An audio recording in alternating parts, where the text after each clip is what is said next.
odds, like if we did a poll, why do you think Andrew Tate was banned from all the social media platforms? And it was misogyny, right? You know, COVID stuff, against the government, against system. If you were a betting man, where would you kind of place the odds? Oh, I already know. Everybody already knows I was banned because I talked against the system, against the Matrix. They know the system in general. The system in general, yeah. I mean, someone compared me to Socrates, which is a compliment, but he was vilified. He ended up poisoning himself in Athens, and the charge against him was corrupting the youth. If you read about his poisoning and his arrest, they said he was corrupting the youth, but he wasn't corrupting them. He was inspiring them to challenge authority. He was inspiring them to think for themselves. When they were told something, instead of blindly complying, he said, look, analyze who these people are who are telling you to do X. And I even had a tweet I put out on my, I've been banned on Twitter forever. So I've been through 20 Twitter bans. I come back as undercover, whatever.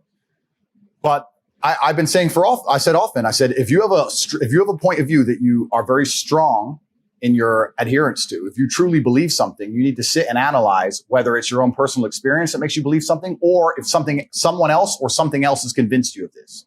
And if they have, you need to then once again analyze that point of view and analyze who these people are and what they want from you. Do they truly want the best of you? If the news convinces you of something to the point where you're going to argue with your own family members at a dinner table, does the news really care about you more than your family? This is a genuine question. You need to analyze every belief you hold, where it came from, and then analyze what their intentions are. And if you start to do that, you look at something like COVID, for example, it's an easy one. And you look at all the bullshit they were saying, and you sit here and go, wait, these people don't care about me. If I had diabetes or I needed insulin, or if I had cancer, or if I got in a car crash, anything, they'd be hitting me with medical bills I could never possibly afford. They'd let me die. But they are insisting I take this shot for free on repeat. This doesn't make sense. And when you encourage people to think for themselves, especially the youth, that's what Socrates got accused of. He's corrupting the youth.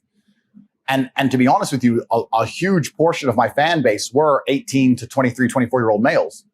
When you have the youth, the masculine youth of the world, thinking for themselves, that's pretty scary to authority. Because it's the masculine youth of the world that is, one, the revolutionaries, and two, also, that's the backbone of the slave force. If you need people to go die in a ditch in Afghanistan, you need them. If you need people to work bullshit jobs in a coal mine with no health care, you need them.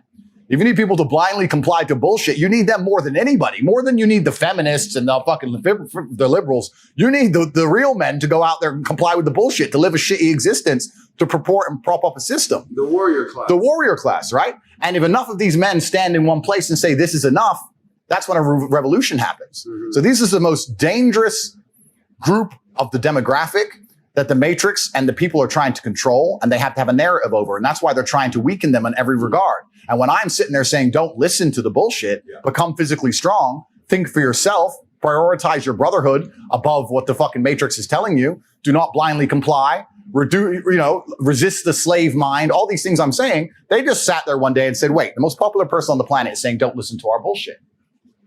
Delete.